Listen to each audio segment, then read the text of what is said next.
Implant કરાવવા હોય તો કોઈ પણ વ્યક્તિ કરાવી શકે કે અમુક પ્રકારના કોઈ પેશન્ટ હોય તેમના માટે રિસ્કી પણ બની શકે છે?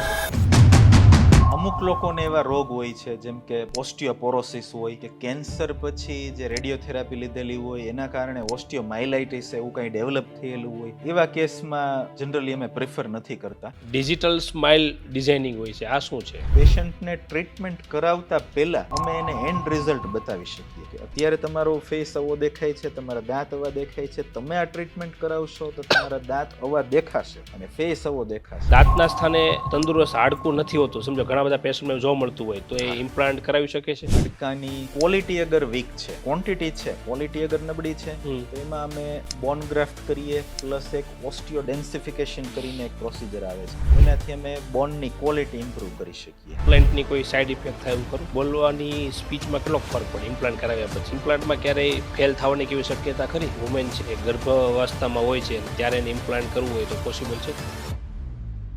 ઉપરના દાંતમાં આપણે ઇમ્પ્લાન્ટ કરીએ તો એનાથી કોઈ આંખને નુકસાન થવાની કેવી શક્યતા રહી? પણ ખરેખર દાંત કે ઇમ્પ્લાન્ટ અમે જ્યાં ફિક્સ કરીએ છીએ.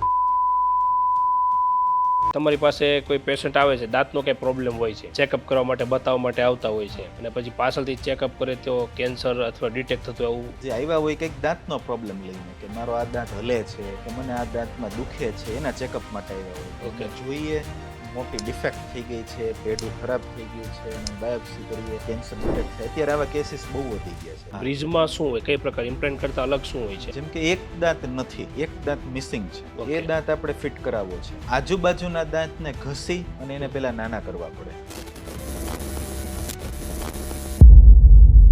એક માજી મારી પાસે આવેલા, એમને મ્યુકર માઇકોસિસ થયેલું, ઉપરના જડબાનો અમુક ભાગ એમનો કાઢી નાખેલો. તો મોટે ભાગે અમે ઇમ્પ્લાન્ટ જે ફિક્સ કરતા હોઈએ એ પેઢાની અંદર ફિટ કરતા હોઈએ. જડબું જ નથી તો ત્યાં પેઢું જ નથી, બાને જમવાની ઘણી બધી તકલીફ થતી હતી. એમાં અમે ઝાયગોમેટિક ઇમ્પ્લાન્ટ એક આવે છે, અમે એમને ઝાયગોમેટિક ઇમ્પ્લાન્ટ કરી અને દાંત ફિટ કરી દીધેલા. આપણો રિયલ દાંત હોય છે એ ઘણી વખત પડતા પહેલા અથવા અમુક એ પછી નોર્મલી હલતો હોય છે, તો એવી રીતના કોઈ વ્યક્તિ ઇમ્પ્લાન્ટ કરાવે છે પછી દાંત ધીમે ધીમે હલવાની કે આવી પોસિબિલિટી ખરા? ઇમ્પ્લાન્ટ કરાવ્યા પછી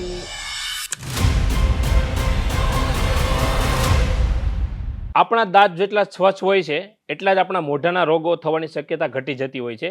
એટલા માટે આપણા દાંતને ક્લીન અને સ્વચ્છ રાખવા બહુ જ જરૂરી હોય છે. આજકાલના સમયમાં વ્યસનનું પ્રમાણ પણ ખૂબ જ વધી ગયું છે, અને વ્યસનનું પ્રમાણ વધવાના કારણે દાંત સડવાનું પ્રમાણ પણ ખૂબ જ વધી ગયું છે, અને એના લીધે ઘણી વખત દાંત પણ પડી જતા હોય છે, અને પડી ગયેલા દાંતના સ્થાને આપણે નવા દાંત ઇમ્પ્લાન્ટ કરવા પડતા હોય છે. તો આજના પોડકાસ્ટના આપણા જે ગેસ્ટ છે એ ડેન્ટલ ઇમ્પ્લાન્ટ સ્પેશિયાલિસ્ટ ડૉક્ટર અર્પિત વિરડિયા છે, જેઓ બેલડિયા હોસ્પિટલની અંદર સર્વિસ પ્રોવાઈડ કરે છે. તો આ પોડકાસ્ટની અંદર આપણે ડૉક્ટર અર્પિત વિરડિયા સાથે દાંતને રિલેટેડ થતા રોગો શું કામ થાય છે અથવા કોઈ પ્રકારના રોગો થાય છે તો એની સામે આપણે કઈ રીતના સારવાર કરવી જોઈએ એ પ્રકારનું કન્વર્ઝેશન આ પોડકાસ્ટમાં કરેલું છે. એટલા માટે આ પોડકાસ્ટને એન્ડ સુધી જરૂરથી જોજો.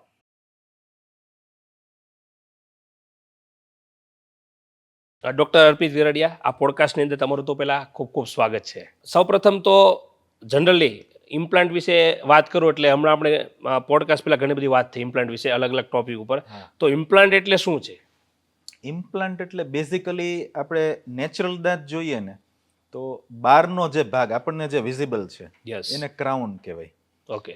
ક્રાઉનને પકડેલું હોય રૂટે, એની અંદર Okay. દાંતનું મૂળિયું હોય. ઇમ્પ્લાન્ટ એટલે કૃત્રિમ મૂળિયું. ભગવાને Okay. આપણને જે દાંત દીધેલા છે એમાં કુદરતી મૂળ હોય છે. યસ. જ્યારે દાંત જતા રહીએ છે નવા દાંત બેસાડવાના થાય તો અમે કૃત્રિમ મૂળિયું ફિટ કરીએ, સ્ક્રૂ જેવું દેખાતું હોય, યસ. એને ડેન્ટલ ઇમ્પ્લાન્ટ કહેવાય. ઓકે. તો તમે ઇમ્પ્લાન્ટ વિશેની ઘણી બધી અત્યાર સુધીમાં સર્જરી કરેલી છે, હા. તો પહેલેથી તમે આ ફિલ્ડમાં આગળ વધવા માંગતા હતા કે એમના પહેલાંની જર્ની શું હતી? આ ફિલ્ડમાં આવવા પાછળ કઈ રીતના તમે આ ફિલ્ડમાં આવ્યા એ જર્ની વિશે થોડું જણાવો. બેઝિકલી મારો પ્લાનિંગ પહેલા એવો હતો, હું જ્યારે સ્કૂલમાં હતો ત્યારે કે મારે ડોક્ટર બનવું છે, એમાંય સર્જન બનવું છે. ઓકે. પહેલેથી જ મારા નક્કી હતું. ફાધર, હા, મારી પહેલેથી જ, હું નાનપણથી જ મારી એવી ઈચ્છા હતી કે મારે સર્જન જ બનવું છે, ઓકે. અને એ જ માઇન્ડસેટ હતો કે એ જ બનવાનું છે આપણે. ઓકે. અને મારા ફાધર સર્જન છે એટલે હું નાનો હતો ત્યારે એમની સાથે જ જાતો ઓટીમાં. ઓકે. ક્યારેક કિડનીની સર્જરી હોય, લીવરની સર્જરી હોય, એ પેટની સર્જરીના ડૉક્ટર છે એટલે હું જાતો જોતો ને મને ગમતું હોય, એ જોવું ગમતું, એ કામ કરતા એ ગમતું, બધી. એટલે મારે એમબીબીએસમાં એડમિશન લેવું હતું. ઓકે. પણ પર્સન્ટેજ એવા આવ્યા કે મને એડમિશન એમબીબીએસમાં ન મળ્યું ને મારે ડેન્ટલમાં એડમિશન લેવું લેવાનું પડ્યું. ડેન્ટલમાં એડમિશન ડેન્ટિસ્ટ બનીને પછી મેં પાછી એમાં સર્જરીમાં સ્ટડી કર્યું અને Okay. છેલ્લે હું અત્યારે હવે હું જડબાની સર્જરી કરું છું. મારે બનવું હતું પેટનું સર્જરી Okay. પણ હું બની ગયો જડબાનો સર્જરી. ઓકે, મતલબ તમારે જે બનવા માંગતા હતા બીજું, પણ પછી હવે ધીમે ધીમે કરતા તમે આખા પાર્શિયલી 80% હું સેટિસ્ફાઈડ છું. મારે જેવું બનવું તો એવું 80% બની ગયો છું. યસ. તો તમે ઇમ્પ્લાન્ટની સર્જરી કરો છો એટલે તમારા પાસે ઘણા બધા અલગ અલગ પ્રકારના પેશન્ટ આવતા હોય છે. હા. તો એવી કઈ કઈ પરિસ્થિતિ હોય છે ત્યારે તમે જે પેશન્ટ હોય એમને તમે ઇમ્પ્લાન્ટ કરવાની ભલામણ કરતા હોય છો? અમારે કોઈ એવા પેશન્ટ આવે કે જેને મોઢામાં દાંત ન હોય. ઓકે. ઘણા લોકોને દાંત કઢાવી નાખેલો હોય, દાંત સડી ગયા હોય કે દાંત Okay. હલતા હોય, દાંત કઢાવી નાખેલો હોય, પછી એમને ફિટ ના કરાવ્યો હોય, Okay. ત્યાં દાંત હોય જ નહીં. ઓકે. અમુક પેશન્ટ અમને સામેથી એવું પૂછતા હોય કે અહીંયા દાંત નથી, અહીંયા અમારે દાંત ફિટ કરાવવા છે, તેનું બેસ્ટ સોલ્યુશન શું? ઓકે. તો નવો દાંત નાખવા માટેનું બેસ્ટ સોલ્યુશન છે ડેન્ટલ ઇમ્પ્લાન્ટ. ઓકે. બીજી અમુક મેથડ છે, જેમ કે બ્રિજ થતો હોય, કાઢવા પહેરવાનું ચોખ્ઠું થતું હોય, પણ એ બધા કરતાં વધારે કમ્ફર્ટેબલ, વધારે ડ્યુરેબલ અને આજુબાજુના દાંતને નુકસાન ના કરે એવી ટેકનોલોજી છે એ ડેન્ટલ ઇમ્પ્લાન્ટ. ઓકે. તમે હમણાં બ્રિજની વાત કરી એટલે હા. બ્રિજમાં શું હોય, કઈ પ્રકાર ઇમ્પ્લાન્ટ કરતા અલગ શું હોય છે? બ્રિજ એટલે એવું, જેમ કે એક દાંત નથી, એક દાંત મિસિંગ છે, Okay. એ દાંત આપણે ફિટ કરાવવો છે હમ. પેશન્ટને, તો આજુબાજુના દાંતને ઘસી અને એને પહેલા નાના કરવા પડે, ઓકે. પછી એનો સપોર્ટ કરી અને 3 કવર ફિટ કરીએ. બ્રિજ એટલે પુલ જ. પુલ જ. આ એક દાંત છે, આ બીજો દાંત છે, Okay. વચ્ચે ખાલી જગ્યા છે, ઓકે. તો આનો અને આનો સપોર્ટ કરીને આવી રીતના બ્રિજ બ્રિજ બનાવો. ઇમ્પ્લાન્ટ. બ્રિજનો ડ્રોબેક એવો છે કે બે સારા દાંત આપણે ઘસવા પડે, એક દાંત નથી, આજુબાજુના દાંત તો સારા છે, હેલ્ધી છે, યસ. એને આપણે ઘસી નાખીએ તો અલ્ટિમેટલી એ વીક થાય. ઓકે. દાંતને યસ. ચારેય બાજુથી 1.5 થી 2 મિલીમીટર ઘસવા પડે. દાંતનું ટોટલ વિડ્થ હોય 10 મિલીમીટર, એમાંથી 2 એમાં અમે મિલીમીટર. બે ઘસી નાખીએ એટલે 40% ટૂથ વયો જાય, 60% જ વધે, યસ. એટલે અલ્ટિમેટલી એ નબળા પડે. નબળા પડે. પ્લસ આપણે દાંત ઘસીએ તો ઘણા લોકોને દાંત કડવાનો પ્રોબ્લેમ થાય, ઓકે. ઘસાયેલા દાંતમાં સેન્સિટિવિટી થાય, તો બહુ ઠંડી વસ્તુને એવું ખાઈને તો એને ઝંઝનાટ ત્યાં થાય. ઓકે. એટલે બેટર છે કે બ્રિજ કરતા ઇમ્પ્લાન્ટ કરવું. ઇમ્પ્લાન્ટમાં આપણે કોઈ આજુબાજુના દાંતને ઘસવાના ન થાય, જ્યાં દાંત નથી ત્યાં એક ત્યાં જ fit સાઈડ કરવાનો પરથી તો થતો. દાંત ફિટ થઈ ફિટ જાય. થઈ જાય. ઓકે. બીજો ઓપ્શન એક ચોકઠાનોય છે હમ. કે આપણે દાંત ઘસવાય નથી, ઇમ્પ્લાન્ટેય નથી કરવું, તો એક દાંતનું સિંગલ દાંતનું ચોકઠું થાય કે મલ્ટિપલ દાંતનું ચોકઠું થાય. પણ ચોકઠું રિમૂવેબલ અપ્લાયન્સ છે. યસ. ગમે એમાં ત્યારે આપણે નીકળવું. ચાવીએ તો એમાં મૂવમેન્ટ થયા કરે, એ સ્ટેબલ નથી, એ ચોટેલું નથી રહેતું. મતલબ મૂવેબલ આખું નીકળી જાય એમ શક્યતા મૂવમેન્ટ રહે. થયા કરે એટલે આપણે જમતા હોઈએ તો અંદર કચરું ફસાય, એ અપ મૂવમેન્ટ થાય અને આપણે ચાવીએ છીએ તો અંદર ફૂડ લોજમેન્ટ થાય. યસ. એટલે જમવાની મજા ન આવે, કચરું ભરાયેલું રહે, નીકળે નહીં તો મોઢામાંથી ખરાબ સ્મેલ આવે. ચોકઠાને વારંવાર કાઢીને ક્લીન કરવું પડે. આપણે જેટલી વાર કાંઈ પણ જમીએ એટલે ચોકઠામાં જમવાનું થોડું થોડું ફસાતું હોય એટલે હોય. ચોકઠું ક્લીન કરવું પડે, એટલે મેન્ટેનન્સ વાળું છે. યસ. એટલે ફિક્સ દાંત માટે બેસ્ટ ઓપ્શન ઇમ્પ્લાન્ટ છે. ઓકે. અને કોઈ પણ દાંત નાખવા માટે બેસ્ટ ઇમ્પ્લાન્ટ, સેકન્ડ બેસ્ટ છે બ્રિજ, અને લીસ્ટ કમ્ફર્ટેબલ છે ચોકઠું. ચોકઠું. ઓકે. અને ઇમ્પ્લાન્ટ કરાવવા હોય તો કોઈ પણ વ્યક્તિ કરાવી શકે કે અમુક પ્રકારના કોઈ પેશન્ટ હોય કોઈ, તો એમના માટે રિસ્કી પણ બની શકે છે? અત્યારે મોટે ભાગે આપણે દરેક પેશન્ટમાં ઇમ્પ્લાન્ટ કરી શકીએ. અમુક લોકોને એવા રોગ હોય છે જેમ કે ઓસ્ટિયોપોરોસિસ હોય, કે કેન્સર પછી જે રેડિયોથેરાપી લીધેલી હોય એના કારણે ઓસ્ટિયોમાઇલાઇટિસ એવું કંઈ ડેવલપ થયેલું હોય, એવા કેસમાં જનરલી અમે પ્રિફર નથી કરતા. ઓકે. પણ એવા કેસ બહુ રેર હોય છે, બરાબર. બાકી મોટે ભાગે દરેક કેસીસમાં ઇમ્પ્લાન્ટ કરી શકીએ છીએ. ઓકે. અને કોને કરાવવો જોઈએ ઇમ્પ્લાન્ટ? સમજો કે ઘણા બધા પેશન્ટ હોય છે, એટલે ઘણા બધાને હજી હાલની તારીખે પણ એટલી અવેરનેસ નથી હા, કે ભાઈ હું કરાવી શકું નથી કરાવી શકું, તો કયા કયા વ્યક્તિ છે ઇમ્પ્લાન્ટ કરાવી શકે છે? જે લોકોને મોઢામાં દાંત નથી, કઢાવેલો છે કે જાતે પડી ગયો હોય, મિસિંગ દાંત છે, એ દરેક લોકોએ ઇમ્પ્લાન્ટ અથવા તો કોઈ પણ અન્ય રીતે દાંત ત્યાં બેસાડવો જોઈએ. અગર એક દાંત આપણે કાઢેલો છે અને ત્યાં નવો દાંત નથી નાખતા, તો આજુબાજુના જે દાંત હોય ને, જેમ કે અહીંયા વચ્ચે દાંત નથી તો આજુબાજુના દાંત ટિલ્ટ થઈ અને જગ્યા પેક કરી દે. ઓકે. આજુબાજુના દાંત ટિલ્ટ થાય ને એટલે એની અને એની બાજુના દાંત વચ્ચે ત્યાં gap વધી જમવાનું જાય. ફસાવાનું ચાલુ થાય, એટલે છેલ્લે એ બે સડી જાય, આગળની બાજુને બે સડી જાય, પાછળની બાજુને બે સડી જાય. યસ. એટલે દાંત નથી ત્યાં દાંત નખાવવો જ જોઈએ. બહુ Okay. બધા લોકો નથી નખાવતા હોતા દાંત, યસ. કે ચાલે છે, એમને જમાતું હોય, એમને કઈ કમ્પ્લેન નથી, દાંત કઢાવી નાખ્યો છે, કમ્ફર્ટેબલી ચાવે છે, વ્યવસ્થિત ચાવે છે, પણ બીજા હવે જે દાંત વધ્યા છે એ સારી રીતે મેન્ટેન રહે, હેલ્ધી રહે, એ ક્યારેય ખરાબ ન થાય, એના Okay. માટે દાંત નખાવવો જોઈએ, અને એના માટે ઇમ્પ્લાન્ટ બેસ્ટ સોલ્યુશન છે. ઓકે. અને આ ઇમ્પ્લાન્ટની જે આખી પ્રક્રિયા હોય છે હા એ કઈ પ્રકારની હોય છે, શરૂઆતથી લઈને જ્યાં સુધી પૂરી થાય હા. એ શું હોય છે પ્રક્રિયા આખી? પહેલાના સમયમાં એવું કરવાનું થતું કે ઇમ્પ્લાન્ટ મૂકવા માટે પહેલા તો અમે પેઢું આખું ઓપન કરીએ. ઓકે. ઇમ્પ્લાન્ટ પેઢાની અંદર જે હાડકાનો ભાગ હોય એની અંદર સ્ક્રૂ ફિટ કરવાનો થાય, એટલે Okay. પેઢું આખું ઓપન કરીએ, પછી અમે જોઈએ કે કેટલું બોન છે, હાડકાની પહોળાઈ કેટલી છે, લંબાઈ કેટલી છે, બધું સાદા એક્સરેમાં અમે ચેક કરતા. ઓકે. બહુ ટાઈમ લાગતો ત્યારે. પછી અંદર સ્ક્રૂ ફિટ કરી ટાંકા લઈને પેક કરી દઈએ. અઠવાડિયા પછી પાછા એમને અમે ટાંકા ખોલાવવા માટે બોલાવીએ. યસ. પછી દર મહિને અમે ફોલોઅપ માટે બોલાવીએ કે અમે અંદર જે સ્ક્રૂ મૂક્યો છે એ પેઢા સાથે ફ્યુઝ થયો છે, ચીપકી ગયો છે કે નથી નહીં. ચીપકો. યસ. અમે જ્યારે મૂક્યો હોય ત્યારે પેઢા સાથે અટેચડ ના હોય. ઓકે. 3 મહિના અથવા 4 મહિનાનો સમયગાળો લાગે પેઢાને સ્ક્રૂને પેઢા સાથે ફ્યુઝ થવા થવા માટે. માટે. એટલે એના માટે અમે દર એવરી મંથ બોલાવીએ અને જોઈએ કે ફ્યુઝન થઈ ગયું છે, ફ્યુઝન થઈ ગયું છે. ફ્યુઝન એકવાર કમ્પ્લીટ થઈ જાય પછી અમે ફરી પાછું પેઢું ઓપન કરીએ. અને Fusion થયા પછી? પછી એના ઉપર અમે દાંત લગાવવાનું કામ ચાલુ કરીએ.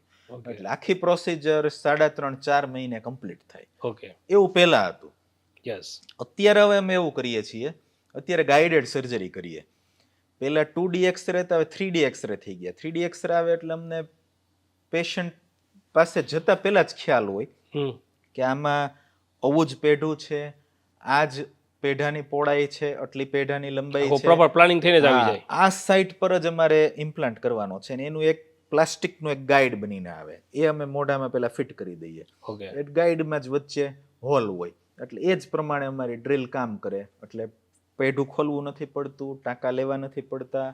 પહેલા જે દુખાવો થતો, સોજો ઘણો આવતો, પહેલા એવું થતું, હવે એ બધું બહુ મિનિમલ થઈ ગયું છે, કારણ કે પ્રોસિજર જ મિનિમલ ઇન્વેઝિવ, Yes. બહુ ખોલવું જ નથી પડતું. યસ. ટેકનોલોજી આવી ગઈ છે એટલે. ટેકનોલોજી બહુ આમાં એડવાન્સ્ડ આવી ગઈ છે. ઓકે. એટલે મતલબ પહેલાની કમ્પેરમાં પહેલા જ્યારે 3 થી 4 મહિના જેટલો સમય લાગતો, હવે ટાઈમ. અત્યારે અમારા 90% કેસીસ કે જેને પેઢું ને બધું સારું છે, વ્યવસ્થિત છે, એને અમે બીજા કે ત્રીજા દિવસે જ અમે દાંત ફિટ કરી દઈએ છીએ. જે કામ પહેલા 3.5 મહિને કમ્પ્લીટ થતું હતું એ એ 3 2 થી દિવસમાં. 3 દિવસમાં જ કમ્પ્લીટ થઈ જાય છે. એટલો ફેર પડી ગયો. અને ઇમ્પ્લાન્ટમાં હવે ફરક આવી ગયો. પહેલા જે ઇમ્પ્લાન્ટ આવતા એ એવા આવતા કે એમાં તરત લોડ ન કરી શકાતો, હમ. એને ફ્યુઝન થવા જ દેવું પડતું. હવેના ઇમ્પ્લાન્ટ એવા આવે છે કે એટલા મજબૂતીથી ટાઈટ થાય છે પેઢા સાથે કે એમાં અગર ફ્યુઝન ન થાય કે ફ્યુઝન ધીમે ધીમે એની પ્રોસેસ ચાલ્યા કરે, પણ આપણે ઉપર દાંત તરત જ ફિટ કરી શકીએ, પેશન્ટ નેક્સ્ટ ડે થી જમી શકે ત્યાં. ઓકે.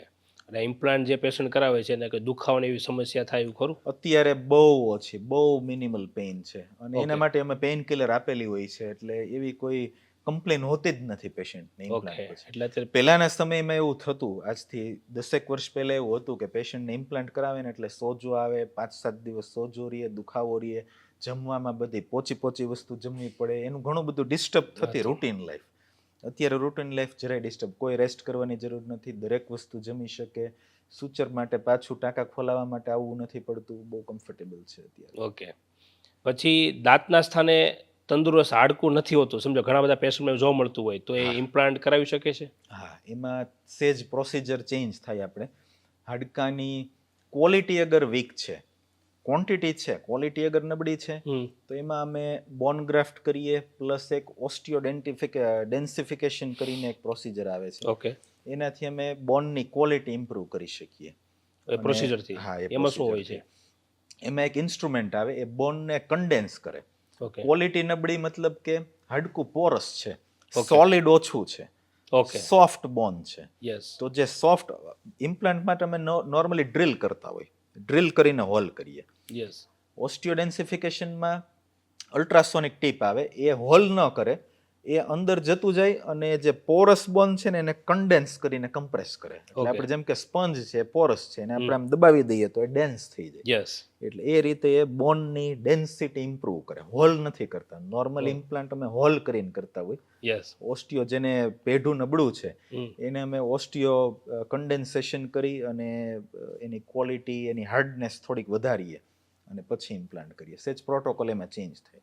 ઓકે બીજું, અગર ક્વોન્ટિટી ઓછી છે, જેમ કે લંબાઈ ઓછી, ઇમ્પ્લાન્ટની આઈડિયલ સાઇઝ છે 5 મિલીમીટર વિડ્થ અને 10 મિલીમીટર લેન્થ, એ એની આઈડિયલ સાઇઝ કહેવાય. ઓકે અગર એવું અમે નથી કરી શકતા, કોઈક પેશન્ટમાં હાઈટ 3 mm જ છે, તો અમારે 7 mm ની ઘટ પડે છે ઇમ્પ્લાન્ટ Okay. મૂકવા માટે, તો ત્યાં અમે બોન ગ્રાફ્ટ એટલે કે કૃત્રિમ હાડકાનો પાવડર આવે, એનાથી અમે બોન ત્યાં રીજનરેટ કરીએ, કૃત્રિમ હાડકું મૂકી અને એમાં ઇમ્પ્લાન્ટ ફિટ કરીએ. ઓકે એ બધું પહેલાના ટાઈમમાં ઓછું યુઝ થતું, અહીંયા આપણે અવેલેબલ નહોતા બહુ મટીરિયલ, પણ અત્યારે બધું બહુ વાસ્ટલી અવેલેબલ છે અને બહુ સક્સેસફુલ પ્રોસિજર છે, જેને પેઢું વીક છે, બહુ સારી રીતે એમાં કામ થઈ શકે છે. ઓકે એટલે હવે એવી કોઈ સર્જરી નથી કે મતલબ પેન થતું હોય અથવા ના થઈ શકે એવું ઓલમોસ્ટ હવે નથી એવું હવે છે જ નહીં. ઓકે અગર પેઢું જ નથી, 0-0 પેઢું છે ને, તોય આપણે ફેસમાં અહીંયા એક ઝાયગોમેટિક બોન આવે, ત્યાં ઇમ્પ્લાન્ટ આપણે ફિટ કરીને દાંત ફિટ કરી શકીએ. પેઢું જ નથી સાવે, તોય તો પણ એનામાં possible પોસિબલ છે. છે અત્યારે. ઓકે અને ઇમ્પ્લાન્ટના કેટલા પ્રકાર હોય છે? ઇમ્પ્લાન્ટ ટ્રેડિશનલી થિયોરિટિકલી 2 ટાઈપ આવે. એક આવે સબપેરિયોસ્ટિયલ ઇમ્પ્લાન્ટ, એટલે કે એ પેઢાની ફરતે, એમાં સ્ક્રૂ નથી આવતો, પેઢાની ફરતે પ્લેટ મૂકી અને પ્લેટને અમે નાના નાના માઇક્રો સ્ક્રૂથી પેઢા ઉપર લગાવી દઈએ. ઓકે આખી plate કવરેજ થાય પેઢા ઉપર. એક એ જૂના ટાઈમની બહુ સિસ્ટમ છે. અત્યારે અમે જે સ્ક્રૂ વાળા જે ઇમ્પ્લાન્ટ છે, એન્ડોસ્ટિયલ ઇમ્પ્લાન્ટ કહેવાય. એન્ડોસ્ટિયલ એટલે ઓસ્ટિયમની અંદર, બોનની અંદર મૂકીએ છીએ. ઓલા અમે બોનની ફરતે મૂકતા, જેમ કે હાથમાં ઇમ્પ્લાન્ટ કરવો છે તો આવી રીતના એની પ્લેટ લાગે, પછી આ નાના નાના સ્ક્રૂથી એને અટેચ કરી દઈએ અને ઉપર અહીંયા દાંત લાગી જાય. પહેલા એવું હતું. હવે એવી સિસ્ટમ છે કે અહીંયાથી અમે ડ્રિલ કરીએ અને એની સ્ક્રૂ ફિટ કરીએ અને એના ઉપર. પેલા રૂટ ફોર્મ નહોતા, પેલા અલગ ટાઈપના ઇમ્પ્લાન્ટ આવતા. ઓકે અને જે વ્યક્તિ ઇમ્પ્લાન્ટ કરાવે છે તો ઇમ્પ્લાન્ટ કરવાના મુખ્ય ફાયદા શું થતા હોય છે? ઇમ્પ્લાન્ટના મુખ્ય ફાયદા એવા છે, ઇમ્પ્લાન્ટનો ઓલ્ટરનેટ છે ચોકઠું. ઓકે બરોબર. તો ચોકઠાનો ડ્રોબેક એવો છે કે ચોકઠામાં ઘણા લોકોને એવું છે કે બંને સાઈડ ના ચાવતા હોય, કોઈ એક સાઈડ એમને વધારે ફાવતું હોય, જેમ કે રાઈટ સાઈડ વધારે ચાવતો હોય, લેફ્ટ સાઈડ ઓછું ચાવતું હોય, અમુક લોકો લેફ્ટમાં વધારે ચાવતો હોય, રાઈટમાં ઓછું ચાવતા હોય. ચોકઠું અગર એ કરાવે છે અને રાઈટ સાઈડ ચાવે ને તો લેફ્ટ સાઈડથી ચોકઠું ઊંચું થઈ જાય, બેલેન્સ વિખાઈ જાય. હા, બેલેન્સ વિખાઈ જાય, યસ સીસો જેવું થઈ જાય. Yes. એક સાઈડથી પ્રેશર આવે તો એક સાઈડથી ઊંચું થાય. યસ એવું વારંવાર ચોકઠું ઊંચું નીચું થાય ને એટલે પેઢામાં વાગે, યસ ચાંદી પડે, પેઢું ઘસાઈ જાય, એવું બધું થાય. ઇમ્પ્લાન્ટનો બેનિફિટ એવો છે કે તમે આપણે કોઈ પણ રીતે ચાવીએ, એમાં કોઈ મૂવમેન્ટ નથી થવાની, અને વધારે આપણે નેચરલ દાંતથી જ ચાવતા હોય એવું લાગે જ નહીં કે આપણે ખોટા દાંતમાં જમીએ છીએ. યસ ચોકઠામાં ડ્રોબેક છે, કડક વસ્તુ નહીં ખાવાની, સોફ્ટ વસ્તુ જમી શકે. કડક વસ્તુ ખાઈ તો ચોકઠું હલવા માંડે, ચોકઠામાં મૂવમેન્ટ થાય. ઇમ્પ્લાન્ટમાં આપણે દરેક વસ્તુ જમી શકીએ, ઓકે એટલે ચોકઠા કરતા બેટર ઓપ્શન છે. ઓકે એટલે એના કમ્પેરમાં આ કરાવવું હોય તો બહુ સારું પડે થોડુંક છે. એક્સપેન્સિવ, ચોકઠા કરતા ઇમ્પ્લાન્ટ એક્સપેન્સિવ છે, પણ અગર પેશન્ટને બજેટમાં આવતું હોય તો ખરેખર ઇમ્પ્લાન્ટ બહુ બેનિફિશિયલ. એની લાઈફ વધારે છે, ચોકઠા કરતા ઇમ્પ્લાન્ટની લાઈફ વધારે છે, એનો સક્સેસ રેશિયો વધારે છે, સ્પીચમાં ઇન્ટરફિયરન્સ નથી આવતું. આપણે બોલતા હોઈએ તો આપણી જીભ તાળવાને અડતી હોય, આગળના દાંતને અડતી હોય, એટલે આપણને વર્ષોથી એવી ટેવ હોય કે આપણે બોલીએ તો આપણી જીભ સોફ્ટ ટિશ્યુ ને આપણા બોડીને ટચ થાય. ચોકઠું પહેરેલું છે તો આપણી જીભ ચોકઠાને ટચ થાય, યસ એટલે ઘણીવાર બોલવામાં તોતડાવાનું એવું બધું ચોકઠામાં એવો પ્રોબ્લેમ આવતો હોય છે. ઇમ્પ્લાન્ટમાં તો એ રિયલ દાંત જેવા જ દાંત આવી જાય, એટલે બહુ કમ્ફર્ટેબલ રહે છે. ઓકે અને જે વ્યક્તિ ઇમ્પ્લાન્ટનું આખી સર્જરી કરાવે છે તો એમને એવું હોય છે કે ભાઈ 1 વર્ષ પછી 2 વર્ષ પછી ભાઈ ડૉક્ટર પાસે ચેકઅપ કરાવવું પડશે, ચેક કરવું પડશે? કમ્પલસરી નથી હોતું, પણ અગર ચેકઅપ માટે આવે તો અમને એવો આઈડિયા આવે કે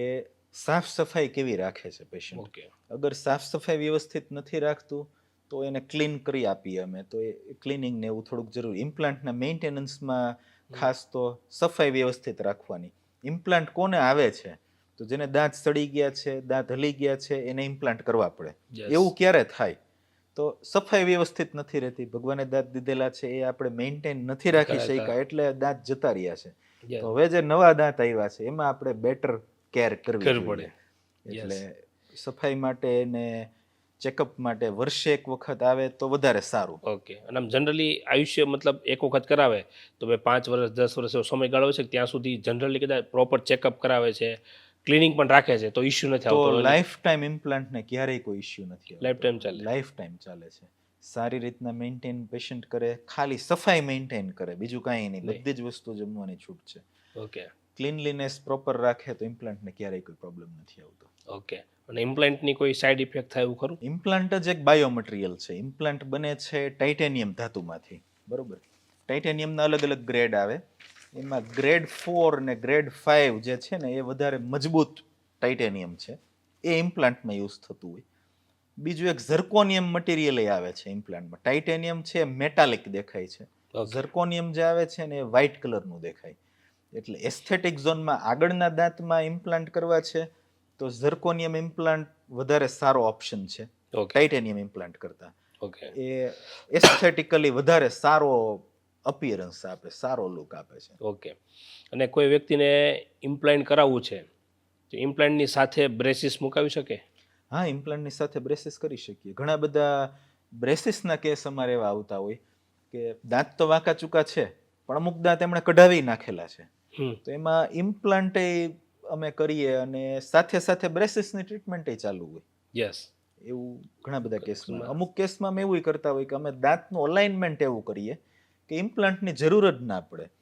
જ્યાં દાંત ઘટે છે તો બીજા બધા દાંતનો અમે એવી રીતના ગોઠવી દઈએ કે જ્યાં ઘટે છે ને ત્યાં એ બધા ગોઠવાઈને જગ્યા પેક કરી દઈએ, એટલે છેલ્લે ત્યાં દાંત લાગી ગયો હોય. ઓકે. એટલે આખું પ્રોપર થઈ જતું હોય સેટઅપ. હા.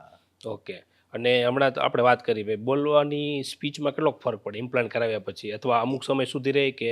ઇમ્પ્લાન્ટ પછી બહુ મિનિમલ ઇશ્યુ આવે છે, કારણ કે નેચરલ દાંત હતો ત્યારે આપણને એક હેબિટ હતી જ, આપણે વાત કરતા હોઈએ એવી. ઇમ્પ્લાન્ટ એટલે ભગવાનના દીધેલા દાંતનું સૌથી નજીકનું રિપ્લેસમેન્ટ એ ઇમ્પ્લાન્ટ છે. એટલે ઇમ્પ્લાન્ટ વાળા પેશન્ટ્સમાં એવો સ્પીચ ઇશ્યુ ક્યારે આવતો, ડેન્ચર વાળા ચોખ્ઠા વાળા પેશન્ટમાં એવો પ્રોબ્લેમ આવતો ઇમ્પ્લાન્ટમાં. બાકી શરૂઆતમાં ખાલી જ્યારે નોર્મલી સમય હોય ત્યાં સુધી ખાલી નોર્મલી કદાચ તકલીફ પડે કે એવું કશું નહીં થતું હોય. એવું મારા આટલા બધા કેસ મેં કરેલા છે, ક્યારે ઇમ્પ્લાન્ટ કેસને સ્પીચ પ્રોબ્લેમ જોયો નથી ક્યારે. ઓકે. અને ઇમ્પ્લાન્ટ કરાવ્યા પછી ચ્વિંગમ ખાઈ શકાય છે? હા, ચ્વિંગમ ખાઈ શકાય, દરેક વસ્તુ ખાઈ શકાય, કોઈ રિસ્ટ્રિક્શન નથી. ઓકે.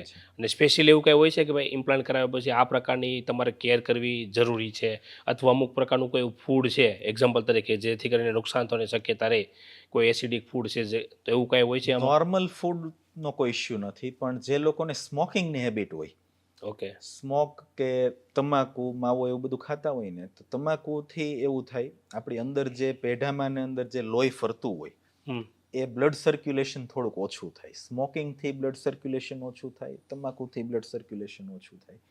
તો આપણે ઇમ્પ્લાન્ટ જેમ કે આજે કરાવેલો છે, તો ઇમ્પ્લાન્ટને ફ્યુઝન થતાં 3 મહિનાનો ટાઈમ લાગવાનો છે. તો એ 3 મહિના દરમિયાન અગર આપણે સ્મોકિંગ બંધ કરી દઈએ કે બહુ ઓછું કરી દઈએ તો એ વધારે બેનિફિશિયલ છે. બ્લડ સર્ક્યુલેશન વધારે મળશે તો ફ્યુઝન જલ્દી થશે, સારી રીતે થશે, અંદર ઇન્ફેક્શન ડેવલપ નહીં થાય. કારણ કે આપણા બ્લડની અંદર એવા સેલ્સ છે કે જે ઇન્ફેક્શન ન થવા દે. આપણે કુદરતે જેવી મિકેનિઝમ આપેલી છે કે આપણને કાંઈ રોગ થાય તો પહેલા આપણું બોડી પોતે ટ્રાય કરે એમાંથી રિકવર થવાની. એના માટે બ્લડ જોઈએ. બ્લડની સપ્લાય સફિશિયન્ટ છે તો એ વ્યવસ્થિત હિલિંગ થવાનું છે. સ્મોકને એવું કરશે, બ્લડ સર્ક્યુલેશન કોમ્પ્રોમાઇઝ થશે, હિલિંગમાં ડિસ્ટર્બન્સ કરે. એટલે મેં સ્મોકિંગની અને આ ટાઈપની પાન મસાલાની હેબિટ હોય તો અમે ટેમ્પરરી ના પાડતા હોય કે હમણાં બંધ કરી દો તો વધારે સારું. તોય ઘણા પેશન્ટ નથી કરતા હોતા. એના કારણે ઘણા લોકોને એવો ઇશ્યુ આવે કે સ્ક્રૂનું ફ્યુઝન ન થાય. જે લોકો 15-20 સિગરેટ રોજની સ્મોક કરતા હોઈએ એ લોકોને ક્યારેક એવો પ્રોબ્લેમ આવતો હોય તો એનામાં પાછો રીઇમ્પ્લાન્ટ અમારે કરવો પડે. ઇમ્પ્લાન્ટનો અમે 1 મંથ ફોલોઅપ કરીએ, અગર ફ્યુઝન નથી થયું તો ફરીથી રીઇમ્પ્લાન્ટ કરીને પાછું એને અમે સમજાવીએ કે આ રીઝનથી આ પ્રોબ્લેમ આવ્યો છે તો હવે તમે બંધ કરી દો તો સારું. અને કઈ ઉંમરના લોકો સૌથી વધારે આવતા હોય છે? પહેલા એવું હતું કે મોટી ઉંમરના લોકો જ આવતા, જે ચોકઠા જેમણે બનાવેલા હોય પણ ચોકઠા ફાવતા ના હોય, ચોકઠામાં જમવાની મજા ના આવતી હોય, એવા પેશન્ટ પહેલા આવતા હતા. હવે અત્યારે તો એવું છે કે એક દાંત પેશન્ટને નથી કે એક દાંત કઢાવો પડ્યો છે તો ઇમિડિયેટલી એ લોકો કહેતા હોય છે કે આ મેં કાઢી નાખ્યો છે, એમાં નવા દાંત તમે અમને ફિક્સ કરી દો. તો હવે યંગ એજમાં, મતલબ મેં નાના 16 વર્ષના છોકરામાં ઇમ્પ્લાન્ટ કરેલા છે. ઓકે, બરાબર. હમણાં લાસ્ટ મંથ મારે એક પેશન્ટ આવેલું, નાનો છોકરો જ હતો, હજી ડ્રાઇવિંગ લાઇસન્સ નહીં હોય એમની પાસે, કાર ચલાવતો હતો અને કાર એક્સિડન્ટ કર્યું, એટલે સ્ટેરિંગ વાગ્યું તો નીચેના આગળના 8 દાંત પડી ગયા એના. ઓકે. તો એનામાં અત્યારે મેં ઇમ્પ્લાન્ટ કરીને ફિક્સ દાંત અઠવાડિયાની અંદર કરી દીધું. કરી દીધેલા છે. ઓકે. અને હમણાં આપણે વાત કરી કે ભાઈ ધૂમ્રપાન કે સિગારેટનું સ્મોકિંગ બને ત્યાં સુધી ના કરવું જોઈએ. હા. તો ઘણી વખત એવું થતું હોય કે તમારી પાસે કોઈ પેશન્ટ આવે છે, દાંતનો કંઈ પ્રોબ્લેમ હોય છે, હમ. ચેકઅપ કરવા માટે બતાવવા માટે આવતા હોય છે, હા. અને પછી પાછળથી ચેકઅપ કરે તો કેન્સર અથવા ડિટેક્ટ થતું એવું એવા થયું છે તમારે? બહુ બધા કેસીસ એવા અત્યારે આવે છે. એવરી વીક અત્યારે અમે 2 થી 3 કેસ અમારી પાસે એવા આવે કે જે આવ્યા હોય કંઈક દાંતનો પ્રોબ્લેમ લઈને કે મારો આ દાંત હલે છે કે મને આ દાંતમાં દુખે છે, એના ચેકઅપ માટે આવ્યા હોય. પણ અમે Okay. જોઈએ તો અમને એવું લાગે કે આમાં મોટી ડિફેક્ટ થઈ ગઈ છે, પેઢું ખરાબ થઈ ગયું છે, અને બાયોપ્સી કરીએ કેન્સર ડિટેક્ટ થાય. અત્યારે આવા કેસીસ બહુ વધી ગયા છે.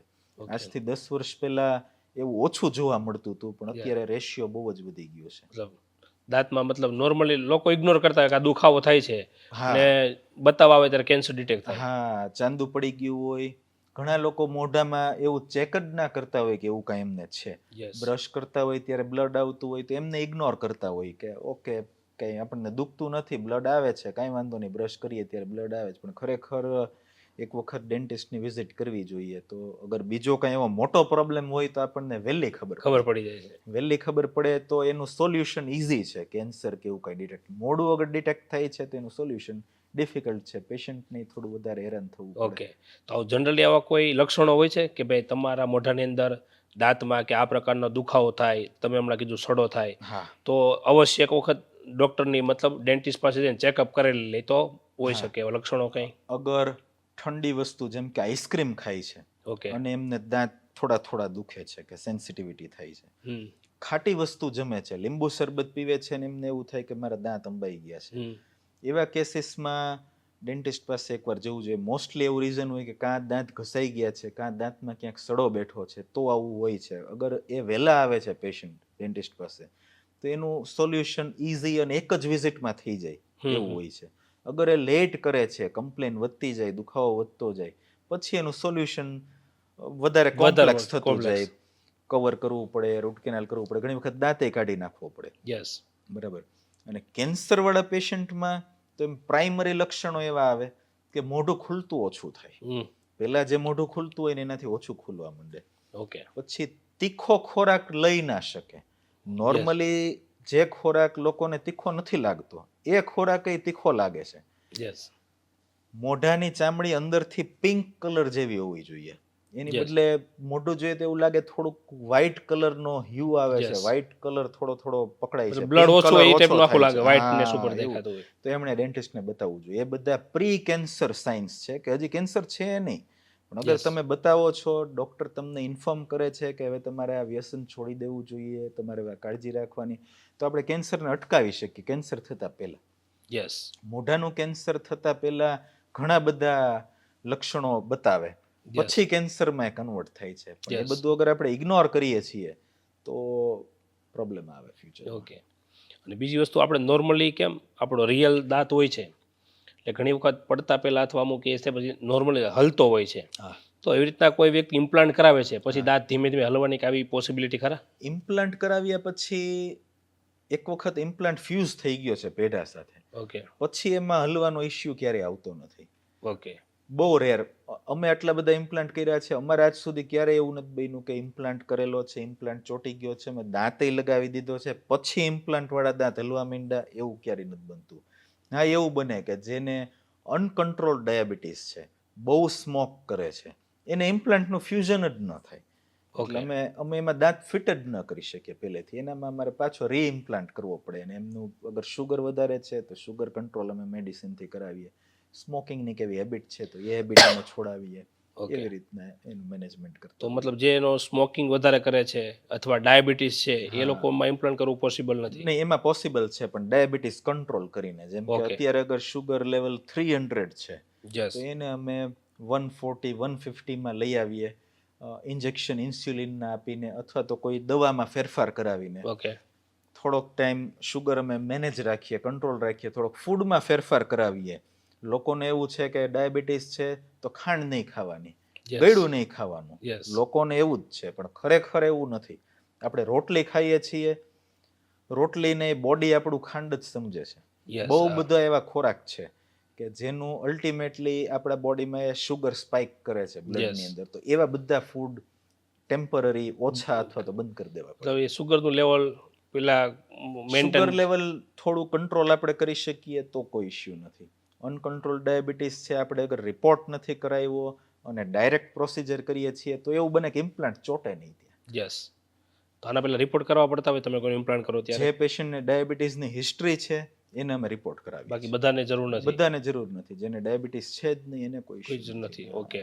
પછી હાઈ બ્લડ પ્રેશરવાળા કોઈ પેશન્ટ હોય તો? હાઈ બ્લડ પ્રેશરમાં એવો એક ઇશ્યુ આવતો હોય કે એમને બ્લીડિંગ થોડુંક વધારે આવે. ઓકે. પણ એ કેવું હતું કે પહેલા જ્યારે અમે આખું પેઢું ખોલી અને ઇમ્પ્લાન્ટ કરતા તો બ્લીડિંગ વધારે થતું. ઓકે. હવે અમે પેઢું ખોલતા જ નથી.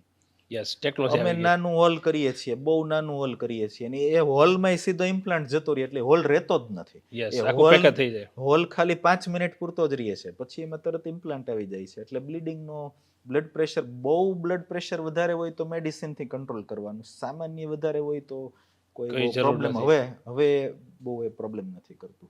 ઓકે. પહેલા જોવું પડતું હતું કારણ કે બ્લીડિંગ વધારે થતું, વધારે થતું. વધારે ઇન્વેઝિવ સર્જરી હતી. હવે બહુ મિનિમલી ઇન્વેઝિવ સર્જરી છે ટેકનોલોજીકલ એડવાન્સમેન્ટના કારણે. યસ, એટલે હવે બધું પોસિબલ. મેનેજેબલ છે બહુ. ઘણા બધા પેશન્ટ ઇમ્પ્લાન્ટ તમારી પાસે કરાવતા હોય છે, તો ઇમ્પ્લાન્ટમાં ક્યારેય ફેલ થવાની કેવી શક્યતા ખરી? ઇમ્પ્લાન્ટમાં ફેલિયર બે રીતના હોઈ શકે. એક આવે ઇમિજિએટ ફેલિયર, કે અમે ઇમ્પ્લાન્ટ કરેલો છે, અમે દાંત ફિટ જ નથી કરી શકતા. દાંત ફિટ મતલબ એનું ઇમ્પ્લાન્ટનું ફ્યુઝન થાય એની પહેલા જ ઇમ્પ્લાન્ટ ચોટતો નથી. ઓકે. એ છે એક ઇમ્પ્લાન્ટનું ફેલિયર. અગર ઇમ્પ્લાન્ટ ફેલિયર છે તો અમને તરત જ 1 મંથની અંદર અમને ખ્યાલ આવે કે આમાં ઇમ્પ્લાન્ટનું ફ્યુઝન નથી થતું. એનું કોઈ તો રીઝન હોય શકે એનું અમે રીઝન જોઈએ કે શું કામે આવું છે. શુગર લેવલ વધારે છે, પેશન્ટને કોઈ એવી હેબિટ છે કે બીજો કોઈ એવો ડિસીઝ છે કે જેના કારણે ઇમ્પ્લાન્ટનું ફ્યુઝન નથી થતું, થતું. બોડીમાં બીજો કોઈ પ્રોબ્લેમ છે, એને અમે સોલ્વ કરીને રીઇમ્પ્લાન્ટ કરી દઈએ એટલે એનું થઈ તરત જાય. સોલ્યુશન આવી જાય છે. ઓકે. અને તૂટવાની શક્યતા કેટલી? ઇમ્પ્લાન્ટ તૂટવાનો અત્યાર સુધીમાં મારી પાસે એક જ કેસ આવેલો છે. મેં હજારો ઇમ્પ્લાન્ટ કરી નાખેલા, હજારો, મોર દેન 10,000 કરેલા હશે. એક પેશન્ટ તોડીને આવેલું. ઓકે. અને તૂટવાનું રીઝન કે એમને છે ને, આપણે જ્યારે ચાવતા હોઈએ હમ. ત્યારે મસલ્સ જે જોર કરે છે દાંત Yes. ઉપર, એ એટલું બધા એના મસલ્સ પાવરફુલ હોય કે સ્ક્રૂને ફ્રેક્ચર કરી નાખે. ઓહ. અત્યાર સુધીમાં એક પેશન્ટમાં મેં 3 ઇમ્પ્લાન્ટ કરેલા અને 3 સ્ક્રૂ ફ્રેક્ચર કરી નાખેલા. એ પેશન્ટની હિસ્ટ્રી એવી હતી કે એને એ દાંત કઢાવવા શું કામ પડ્યા, તો એ દાંત એને ફ્રેક્ચર કરી નાખેલા. દાંત ઓકે. ફ્રેક્ચર કરી નાખેલા એટલે સ્ક્રૂ ફ્રેક્ચર કર્યા. યસ. એટલે પછી એમાં એક અલગ ટાઈપના એસએસ ઇમ્પ્લાન્ટ આવે કે જેનો ઉપરથી ભાગ બહુ બ્રોડ હોય. નોર્મલી જે ઇમ્પ્લાન્ટ હોય ને એ આમ ટેપર્ડ હોય અથવા તો પેરેલલ હોય. હમ હમ. આ જે ઇમ્પ્લાન્ટ, આ ટાઈપના કેસીસમાં મેં એવા ઇમ્પ્લાન્ટ યુઝ કરીએ કે જે ઉપરથી બહુ વધારે બલ્કી મેટલ હોય એમાં, હમ. એટલે એને ફ્રેક્ચર ન થવા દઈએ. ઓકે. બરોબર. એ કેસમાં અમારી સાઈડથી એવી ચૂક કહેવાય કે એવી હિસ્ટ્રી મેં એને નહોતી પૂછેલી હા. કે આ દાંત કઢાવ્યા શું કામ તમે, ઓકે. તો એ મને એમ કહે કે મારા ફ્રેક્ચર થઈ ગયા હતા દાંત સમજાઈ જમતા ગયું. જમતા. તો પહેલેથી જ એવો આપણે પ્લાન કરી Plan શકીએ કરી. એમાં. સમજાઈ ગયું. એટલે એના હિસાબે બ્રેક થવાનો કેસીસ આવે. ઇમ્પ્લાન્ટ એમના ફ્રેક્ચર થઈ ગયા પછી એના જે તૂટેલા ઇમ્પ્લાન્ટ અમે રિમૂવ કરી દીધા, નવા બલ્કી ઇમ્પ્લાન્ટ ફિટ કર્યા, કોરોનલી બલ્કી હોય એવા, ઓકે. અને અત્યારે રેડી છે. ઓકે. એમને તરત જ ફ્રેક્ચર થઈ ગયા હતા. મેં દાંત ફિટ કર્યા વિધિન 6 મંથ્સ કે એને એ મારો ફોન આવ્યો કે દાંત હલે છે મારા, એટલે મેં કીધું આવો બતાવવા. દાંત હલતા હતા, એક્સરે કરીને જોયું તો ઇમ્પ્લાન્ટ જ ફ્રેક્ચર થઈ ગયા હતા અંદર. ઓકે. પણ એક જ કેસ અત્યાર સુધીમાં એવો છે. ઓકે. અને રોબોટિક ઇમ્પ્લાન્ટ હવે ઉપલબ્ધ છે કે? રોબોટિક એટલે ડાયરેક્ટ રોબોટ પ્રોસિજર કરે એવું નથી, પણ કોમ્પ્યુટર આસિસ્ટેડ ઇમ્પ્લાન્ટ અત્યારે થઈ ગયા છે કે જે અમે અત્યારે કરીએ છીએ. મેં તમને જેમ કીધું એમ ગાઈડેડ સર્જરી, ઓકે. કે ઇમ્પ્લાન્ટ કરતા પહેલા જ એનું જડબું અમારી પાસે એક્રેલિકનું બનીને એનું મોડલ તૈયાર હોય. ઓકે. એટલે એમાં જ અમે જોઈ લઈએ કે ઓકે અમારે આ સાઈડ પર એક સ્ક્રૂ કરવાનો છે, આ સાઈડ પર એક સ્ક્રૂ કરવાનો છે, અને એનું એક ટેમ્પલેટ બનાવી નાખીએ ઓકે. અને એના થ્રુ સર્જરી કરીએ. એટલે kind of computerise surgery, pure robotic surgery નહીં. યસ. સમજાઈ. કરવાનું કામ અમારે જ છે, યસ. પણ ઘણું બધું ટેકનોલોજીનું ગાઈડન્સ અમને મળે જેનાથી અમારું કામ બહુ ઇઝી થઈ જાય, પેશન્ટ માટે બહુ કમ્ફર્ટેબલ રહે અને સક્સેસ રેટ એનો ઘણો વધારે રહે. ઓકે. તો અત્યારે કેમ 3D પેલું પ્રિન્ટિંગ આવી ગયું છે, હા. તો આ ડેન્ટલ ઇમ્પ્લાન્ટમાં કઈ કઈ જગ્યાએ કામ આવે છે? અમે 3D વસ્તુઓમાં એક તો સીટી સ્કેન યુઝ કરીએ. ઓકે, ડેન્ટલ માટેનો અલગ CBCT કહેવાય. CBCT અમે કરાવીએ ને એટલે અમને ખ્યાલ આવે, એક તો એમાં અમને સ્ક્રીન ઉપર જોઈએ તો ખ્યાલ આવે કે બોન આટલું છે, લંબાઈ એટલી છે, પહોળાઈ એટલી છે, પહેલેથી અમને ખ્યાલ હોય. પ્લસ એના ઉપરથી અમે મોડલ પ્રિન્ટ કરી શકીએ. 3D પ્રિન્ટ, એનું આખું જડબું અમે 3D પ્રિન્ટ કરી નાખીએ. ઓકે, 3D પ્રિન્ટેડ જો ઉપર મોક સર્જરી કરી શકીએ અમે પહેલા, યસ, કે પેશન્ટમાં કામ કરતા પહેલા અમે પહેલા મોડેલ ઉપર ડ્રિલિંગ કરી, મોડેલ ઉપર ડમી ઇમ્પ્લાન્ટ ફિટ કરીને જોઈએ કે Okay. ઓકે આપણા પેશન્ટમાં ફાઇનલ આપણે આ જ કરવાનું છે. પહેલા મોડેલ ઉપર એ સર્જરી થાય, ઓકે, પછી એ કામ સીધું પેશન્ટ પેશન્ટ ઉપર થતું હોય. એટલે પેશન્ટ ઉપર એ કામ કરતા ખાલી 5 થી 10 મિનિટનો જ ટાઈમ લાગે છે. ઓકે, પેલી આખી પ્રેક્ટિસ પ્રેક્ટિસ આખી મોડેલ ઉપર મોડેલ થઈ ઉપર ગઈ થઈ હોય. જતી હોય. તો એ બધા અમારા એડવાન્સમેન્ટ છે આ ડેન્ટિસ્ટ્રીમાં. પ્લસ પહેલા અમે જે દાંત ફિટ કરતા એ મેન્યુઅલ માપ લઈને ફિટ કરતા. લોટ જેવું મટીરિયલ હોય એનું છાપ પાડીને માપ લેતા. Okay. પહેલા એવું થતું. અત્યારે 3D સ્કેનર આવી ગયા છે. એ પાછા AI આસિસ્ટેડ હોય છે, આર્ટિફિશિયલ ઇન્ટેલિજન્સનો એ થોડોક યુઝ કરતા હોય છે. એટલે માપ લેવાનું એ બહુ સરળ અને બહુ પ્રિસાઇઝ થઈ ગયું છે. Yes. એમાં એરરના ચાન્સીસ બહુ મિનિમમ છે. એટલે એમાં સ્કેનરથી અત્યારે અમે માપ લઈએ એટલે બહુ એક્યુરેટ માપ આવે, દાંતનું ફિટિંગ બહુ સારું આવે, ફિટ થયેલા દાંતમાં જમવાનું ફસાવાનું આ તે એવો કોઈ ઇશ્યુ નથી આવતો. એટલે એ બધું કાઇન્ડ ઓફ રોબોટિક જેવું જ Robotic. છે. હા. ઓકે, તમે અત્યાર સુધીમાં કીધું ઘણા બધા પેશન્ટની સર્જરી કરેલ છે, ઇમ્પ્લાન્ટનું વર્ક કરેલું છે. હા. તો એક સમયે તો આજથી 5-7 વર્ષની જ વાત કરું, હા. ટેકનોલોજી તો અત્યારે બહુ ઘણા સમયથી આવી ગઈ છે. હા. તો ભાઈ પહેલાના સમયમાં ટેકનોલોજી એટલી બધી નહોતી, નહોતી. અને અત્યારે તમે જો હમણાં કીધું રોબોટિક સર્જરી થાય છે, ઘણું બધું આવી ગયું છે. હા. તો આ બંનેમાં તમને મેજર્સ મતલબ કઈ કઈ પ્રકારનો ડિફરન્સીસ લાગેલો બહુ બધો ડિફરન્સ મને એમાં લાગ્યો છે. પહેલા મારે એક ઇમ્પ્લાન્ટ કરવામાં 1 કલાક જેવો ટાઈમ થઈ જતો, છે? ઓકે, કારણ કે 3D એડ્સ કંઈ હતા નહીં, બધું ફ્રી હેન્ડ વર્ક થતું. યસ, એટલે બધું અમારે જ જજમેન્ટ લેવાનું થતું, અને એ પેશન્ટને બેસાડી પેશન્ટનું મોઢું ખોલીને પછી અંદર અમારે ઘણું બધું વિચારવાનું આવતું કે Okay. આમાં આમ કરીએ, આમાં આમ કરીએ. એ બધું કામ હવે વિચારવાનું કામ અત્યારે સોફ્ટવેર કરે સોફ્ટવેર છે. ટેકનોલોજી. અમારે વિચારવાનું ઓછું થઈ ગયું છે. એના કારણે એક તો ફાસ્ટ થઈ ગયું છે. પહેલા પેશન્ટ થાકી જતા, જેને મોઢામાં એક પણ દાંત નથી, ફૂલ માઉથ ઇમ્પ્લાન્ટ હોય એટલે અમે સવારે પ્રોસિજર ચાલુ કરીએ તો સાંજે પૂરી થાય. Full day કારણ કે આખો. એમાં લગભગ 12 થી 15 સ્ક્રૂ ફિટ કરવા પડે, તો એમાં ટાઈમ એટલો બધો લાગતો. Okay. એ જ વસ્તુ અમે અત્યારે કરીએ છીએ તો 1 થી સવા કલાકમાં એ કામ પૂરું થઈ જાય છે. એટલું સ્પીડમાં થઈ જાય. પહેલા મારે સ્પેશિયલ અપોઇન્ટમેન્ટ આપવી પડતી કે ઇમ્પ્લાન્ટ પેશન્ટ છે તો બીજા કોઈ પેશન્ટને આપણે નહીં બોલાવવાના, કારણ કે બીજાને આપણે જોઈ જ નહીં શકીએ. અત્યારે અમે રેન્ડમ ગોઠવી દઈએ. પેશન્ટનો ફોન આવે, અઠવાડિયા પહેલા કન્સલ્ટ કરીને ગયા હોય, અમે મોક ને બધું કરી નાખ્યું હોય, બધું રેડી હોય. પેશન્ટનો ફોન આવે કે હમણાં અડધી કલાકમાં આવું થઈ જશે, એટલે અમે કે હા આવી જાવ, થઈ જશે, કારણ કે હવે ટાઈમ જ Time જ નથી નથી. લાગતો. બહુ Yes. રૂટીન ને બહુ ફાસ્ટ પ્રોસેસ થઈ ગયું છે. બીજું, પહેલા અમે જ્યારે ઇમ્પ્લાન્ટ કરતા ને, અમે નેક્સ્ટ ડે ફોલોઅપ કરીએ દરેક પેશન્ટનું. ઇમ્પ્લાન્ટ કર્યું હોય, દાંત કાઢ્યું હોય, રૂટ કેનાલ કર્યું હોય, વોટ એવર, ક્લિનિકમાં જે પેશન્ટ આવ્યું છે એને બીજે દિવસે અમે ફોન કરીને પૂછીએ કે તમને કેવું છે, અમે તમને દવા આપી એનાથી સારું છે, અમે કામ કર્યું એનાથી સારું છે. ઇમ્પ્લાન્ટ પેશન્ટ પહેલા અમે ફોન કરતા તો બહુ હેરાન અને ફ્રસ્ટ્રેટેડ હોય કે મારાથી કંઈ ખવાતું નથી, મારા મોઢામાં બહુ લોહી આવે લોહી, છે, હા. મારા મોઢામાં સોજો આવી ગયો છે, મને હમ. બહુ દુખાવો થાય છે. એ પહેલાની વાત. અત્યારે અમે ફોન કરીએ છીએ નેક્સ્ટ ડે કે તમને કેવું છે, તો ઝીરો કમ્પ્લેન, કોઈ કમ્પ્લેન જ નથી હોતી Okay. પેશન્ટને. ઓકે, પ્લસ પહેલા દાંત ફિટ કરતા 3 મહિનાનો ટાઈમ લાગતો હતો, એટલે એ દરમિયાન પેશન્ટને જમવાની તકલીફ થતી. ટાંકા 3 મહિના લીધેલા સુધી. હોય, જમે એટલે અમુક જગ્યાએ દોરા ખેંચાય, જીભની મૂવમેન્ટ થતી હોય, હોઠની મૂવમેન્ટ થતી હોય, એટલે સ્ટીચ ખેંચાયા કરે, એટલે એને Yes. દુખા કરે. હવે સ્ટીચલેસ થઈ ગયું છે, એટલે પોસ્ટ ટાંકા ઓપરેટિવ વેરી કમ્ફર્ટેબલ હોય પેશન્ટ. પ્લસ દાંત અમે તરત જ ફિટ કરી દઈએ છીએ. 2 થી Okay. 3 દિવસમાં દાંત ફિટ કરી દઈએ. પેશન્ટ જમવા માંડે, ભૂલી જાય 3 દિવસ પહેલા કઈ કરાયું હોય. થાય. અને પહેલા પેશન્ટ યાદ રાખતા 3 મહિના કે ઓહો હું હેરાન થઈ ગયો, મારે જમાતું નથી, તમે ક્યારે દાંત નાખશો, તમે ક્યારે દાંત નાખશો, પહેલા એવું પૂછતા. હવે ટાઈમ ટેકિંગ પ્રોસેસ હતી.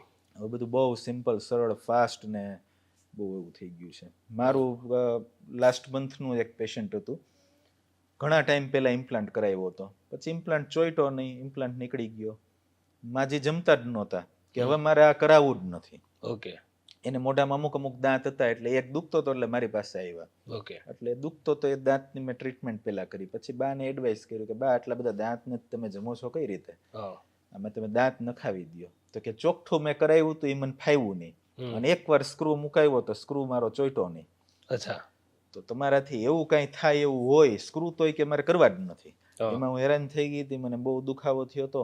ઓકે. પછી મેં માસીને બધું સમજાવ્યું કે હવે અમે આવી રીતના કામ કરીએ છીએ, પહેલા હું તમારું ચેક કરું, મને એવું લાગશે કે તમને કોઈ તકલીફ નહીં થાય, તમારું 100% સક્સેસ જાય હોય તો જ મારે કરવાનું તમારું કામ. ઓકે. પછી બામાં મેં 6 સ્ક્રૂ ફિટ કર્યા અને 2 દિવસની અંદર દાંત ફિટ કરી દીધા. બા જમવા માંડ્યા ને વેરી હેપી અત્યારે, એમને કોઈ Okay. કમ્પ્લેન નથી. એટલે એમનો properly. આખો કન્સેપ્ટ જ માઇન્ડમાંથી ચેન્જ થઈ ગયો. એમને એવું હતું કે આ ક્યારેય કરાવવું નથી ને એ બધાને ના પાડે કે ના આ પાડતા. કરાવાય નહીં. સમજાઈ ગયું. અત્યારે જ એ ગયા મહિને મેં એમનું કામ કરેલું, આ મહિને એમણે મને એમના એક રિલેટિવને રેફર કર્યા કે નહીં હવે તમે ત્યાં જઈને કરાવો. યસ.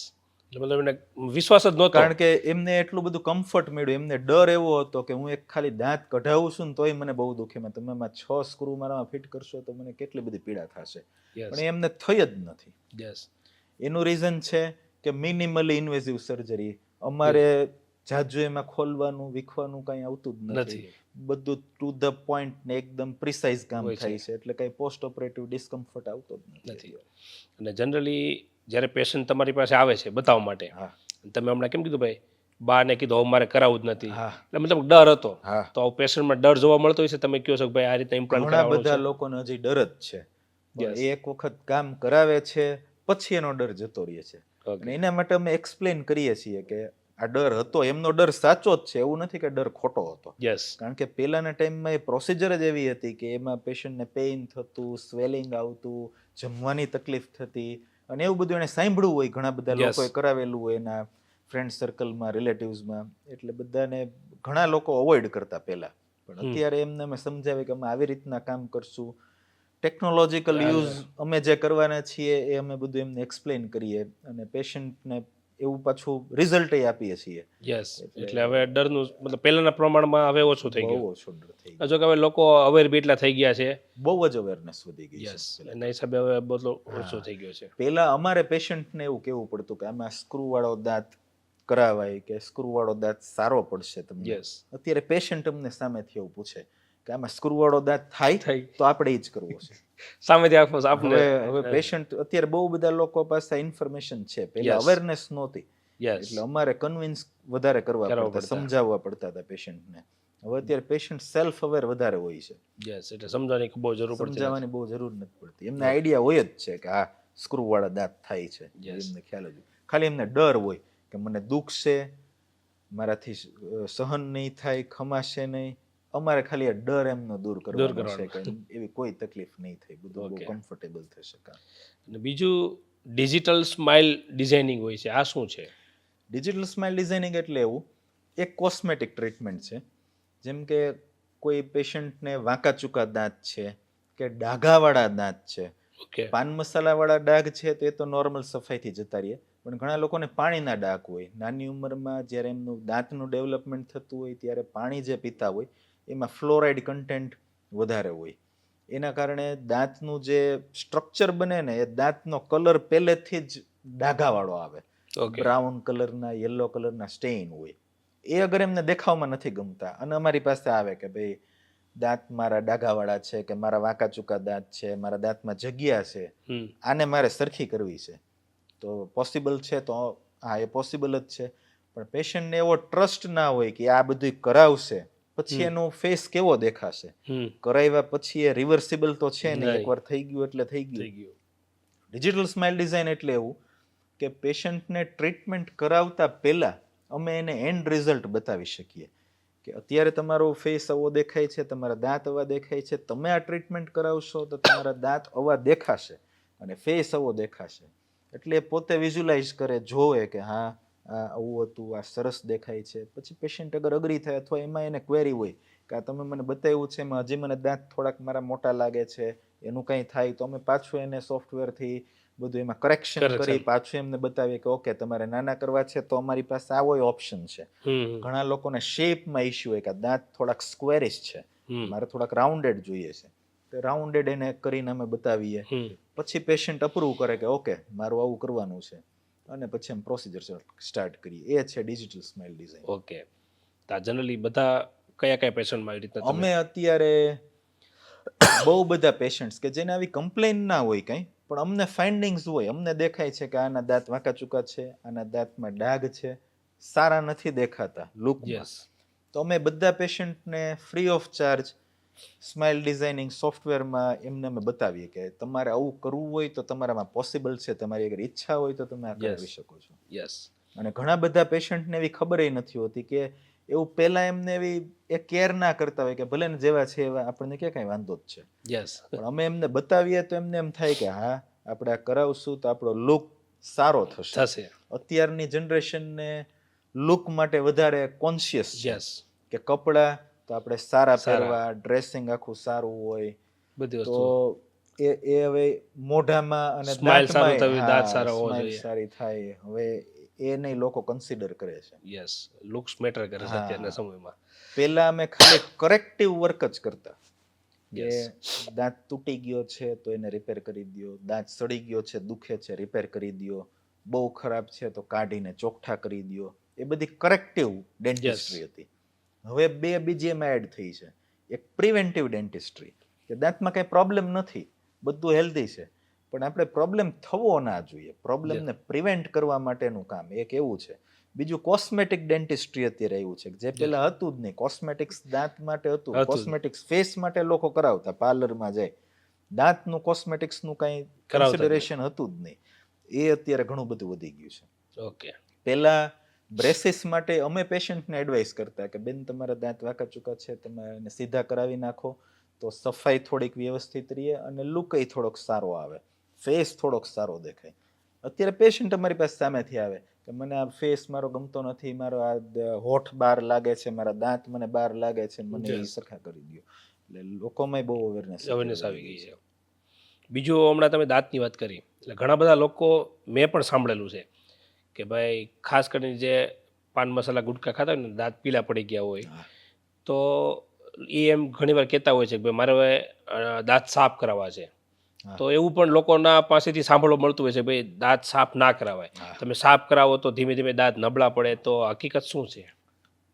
અમને બહુ બધા પેશન્ટ આવો ક્વેશ્ચન પૂછે કે દાંત અમે એડવાઇસ કર્યું હોય યસ કે તમારા દાંતમાં છારી વળી ગઈ છે, ડાઘ થઈ ગયા છે, તમારે સફાઈની જરૂર છે. એટલે પેશન્ટ અમને એવો જવાબ આપે કે દાંત સાફ કરશું તો દાંત નબળા પડી જશે, દાંત હલવા માંડશે, દાંતનું પહેલું પડ તમે ઘસી નાખશો. યસ પણ ખરેખર એવું નથી. અમુક ડેન્ટિસ્ટો અને પહેલાના સમયમાં દાંત સફાઈ માટેના જે ઇન્સ્ટ્રુમેન્ટ આવતા ને એ ડ્રિલ ઇન્સ્ટ્રુમેન્ટથી સાફ કરતા. ડ્રિલ દાંત સાફ તો કરે પણ એ દાંતને ઘસતાય ખરા. એટલે એ પેશન્ટ એની જગ્યાએથી રાઈટ છે. પણ અત્યારે એવા બધા મશીન આવી ગયા છે કે એમાં દાંતને કોઈ ડેમેજ કરવું હોય તો એ પોસિબલ નથી. યસ અત્યારનું મશીન એવું છે કે જે વાઇબ્રેટ થાય, દાંત ઉપર વાઇબ્રેટ થાય, એના વાઇબ્રેશન્સથી ડાઘ અને છારી નીકળે છે. એ યસ મશીન આપણે એકની એક જગ્યાએ લાંબો સમય સુધી ટચ કરેલું રાખીએ ને તો એ દાંતને ડેમેજ કરી જ ના શકે. Yes. એ એવી જ રીતનું ડિઝાઇન થયેલું છે. યસ એટલે ડેમેજ અત્યારે થતા નથી. અને અત્યારે એક એવું હમણાં અમે મશીન લીધેલું છે કે અમારે દાંતને ટચ જ ના કરવું પડે.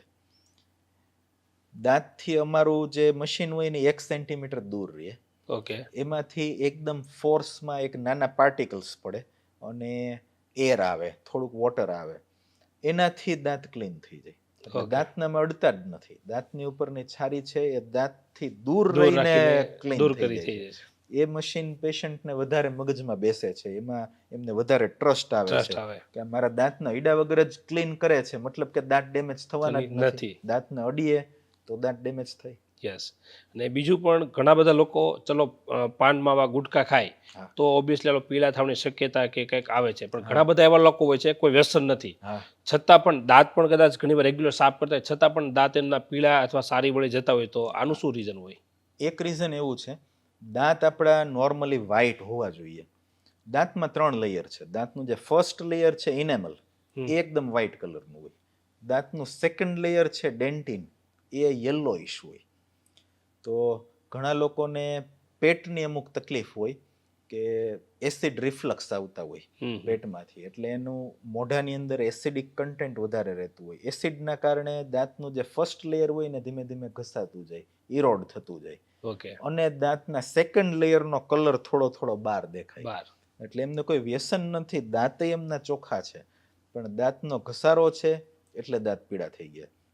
અમુક પેશન્ટમાં એવું હોય કે એનું ઇનેમલનો કલર પહેલેથી જન્મજાત જ થોડોક યલોઇશ આવ્યો છે, યસ તો એને પીડા દેખાતા હોય. આમ ચોખ્ખા હોય, કોઈ Yes. ડાઘઈ નથી, તોય દાંત પીડા હોય. હવે એના સોલ્યુશન છે તો બ્લીચિંગ કરીને એક પ્રોસિજર આવે. બ્લીચિંગથી કુદરતી જે ડાઘ હોય, પાન મસાલાના ડાઘ છે, એ આપણે ઊભા કરેલા ડાઘ યસ છે. કુદરતી રીતે દાંત પીડા છે એને આપણે વ્હાઇટ કરી શકીએ. ટીથ વ્હાઇટનિંગ છે, ટીથ બ્લીચિંગ છે, પછી સ્માઇલ ડિઝાઇનિંગમાં એક વિનિયર આવે છે કે બધા જ દાંતની ઉપર એક અમે કોટિંગ લગાવીએ સિરામિકનું, લિથિયમ ડાયસિલિકેટનું.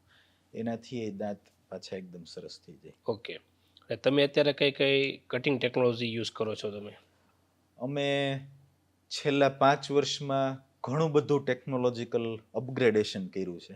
જેમ કે અત્યારે અમારી પાસે ઇન હાઉસ સીટી સ્કેનનું મશીન છે. ઓકે. પહેલાના ટાઈમમાં અમારે પેશન્ટને બહાર મોકલવા પડતા હતા સીટી સ્કેન કરાવવા માટે. ઓકે. અત્યારે અમારે પોતાનું મશીન છે. અમે ડાયરેક્ટ સીટી સ્કેન કરી અને વધારે સારી રીતે જોઈ શકીએ, કારણ કે અમારી પાસે ડિસ્પ્લે છે, સોફ્ટવેર છે, પ્લાનિંગ અમે જાતે કરી શકીએ, એટલે ઇમ્પ્લાન્ટ સારી રીતે થાય. બીજું, હવે અમે ગાઈડેડ સર્જરી કરીએ છીએ. જે પહેલાં ફ્રી હેન્ડ કામ કરતા ગાઈડેડ સર્જરી છે, એ 3D પ્રિન્ટર એ બધા કારણથી શક્ય બન્યું છે. તો એ અમે ટેકનોલોજી વાઇઝ ઇમ્પ્રુવમેન્ટ અમારામાં કર્યું છે. માપ લેવાની જે સિસ્ટમ છે, તો એમાંય પહેલાં ટ્રેડિશનલી ટ્રેથી માપ લેતા હતા, હવે અમે એમાંય એઆઈ સ્કેનરથી માપ લઈએ છીએ. તો એ બધી વસ્તુના કારણે આઉટકમ બહુ સારું થઈ ગયું છે, રિઝલ્ટ સારું થઈ ગયું છે, પેશન્ટનું કમ્ફર્ટ લેવલ વધી ગયું છે, અમારો ટાઈમ બહુ ઘટી ગયો છે, ટાઈમ બહુ નથી આપવો પડતો, ફાસ્ટ Yes. કામ થવા માંડ્યું છે. ઓકે. એટલે આ બધી ટેકનોલોજી અત્યારે હવે યુઝ કરો છો? હા, બહુ બધી ટેકનોલોજી અત્યારે અમે આમાં વસાવી છે. ઓકે. અને તમારા મતે અત્યારે આપણા ઓલ ઓવર ઇન્ડિયાની વાત કરીએ તો ડેન્ટલમાં કયા કયા પ્રકારના મેજર પ્રોબ્લેમ ઇસ્યુ અત્યારે હશે? આપણી પોપ્યુલેશનમાં મોટે ભાગે મોટી ઉંમરમાં પાયોરિયાની એક તકલીફ થતી હોય છે. ઇન્ડિયામાં એનું પ્રિવિલન્સ ઘણું વધારે છે. પાયોરિયા એટલે પેઢા નબળા થઈ જવા. પેઢા નબળા થઈ જાય એટલે દાંતને હોલ્ડ ના કરી શકે, એટલે દાંત હલવા માંડે અને Yes. દાંત કઢાવી નાખવા પડે. આપણા દાદા અને આપણા ફાધરવાળી જનરેશનમાં ઘણા બધા લોકોને એવું હોય કે દાંત બહુ બધા નીકળી ગયા હોય. હા. એનું રીઝન છે પાયોરિયા. એમણે કઢાવ્યા ના હોય, પણ જાતે ને જાતે હલીને પડી ગયા હોય. પડી ગયા હોય. બરોબર. પાયોરિયા થવાનું એક બેઝિક કારણ એવું છે કે દાંત ફરતે છારી વળતી હોય, સફાઈ વ્યવસ્થિત નથી થતી, એટલે પાયોરિયામાં ડેવલપ થાય. હવે આ જોવા નથી મળતું, કારણ કે પહેલાના લોકો બ્રશ બહુ ના કરતા, યસ. સફાઈ બહુ વ્યવસ્થિત ના રાખતા, દાંતની કેર, દાંતનું એટલું ઇમ્પોર્ટન્સ જ નહોતું. નહોતું.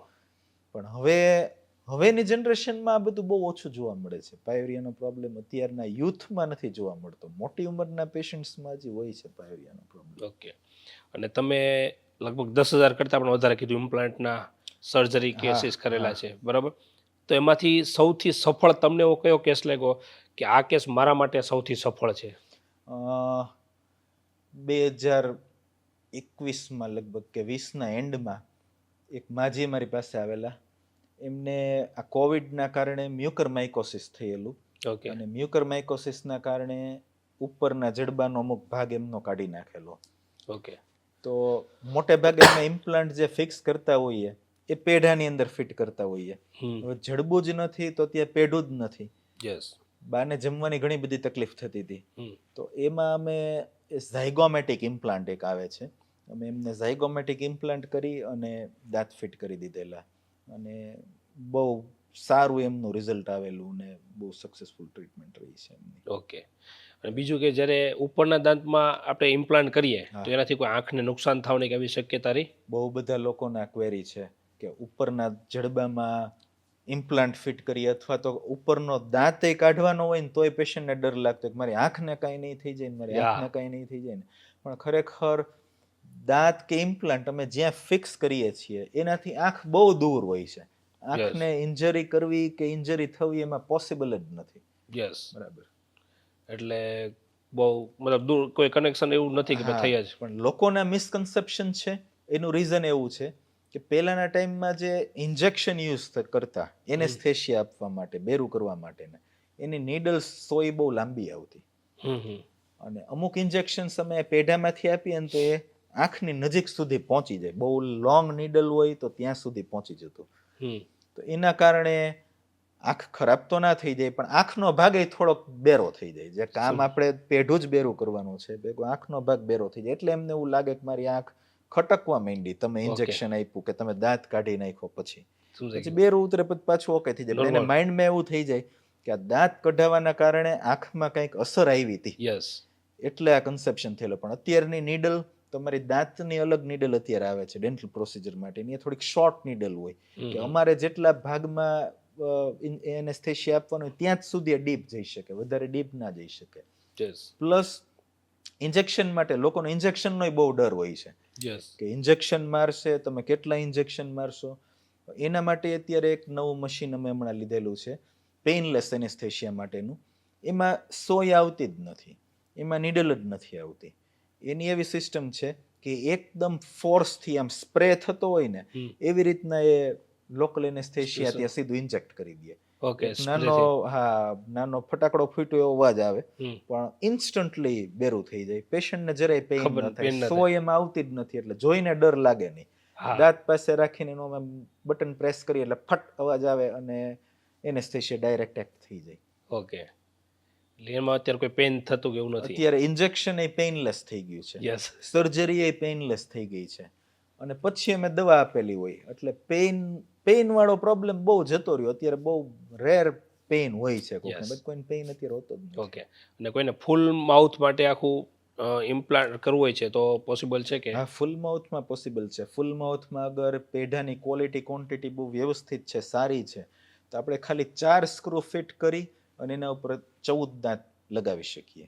ઓકે. અગર પેઢાની ક્વોન્ટિટી ક્વોલિટી થોડીક પુઅર છે, બહુ સારી નથી, તો એમાં સ્ક્રૂની ક્વોન્ટિટી વધારવી પડે. તો આપણે 4 સ્ક્રૂની જગ્યાએ 6 સ્ક્રૂ ફિટ કરવા પડે, અમુક કેસમાં 7 સ્ક્રૂ ફિટ કરવા પડે, પણ પોસિબલ છે. પોસિબલ છે. હા. ઓકે.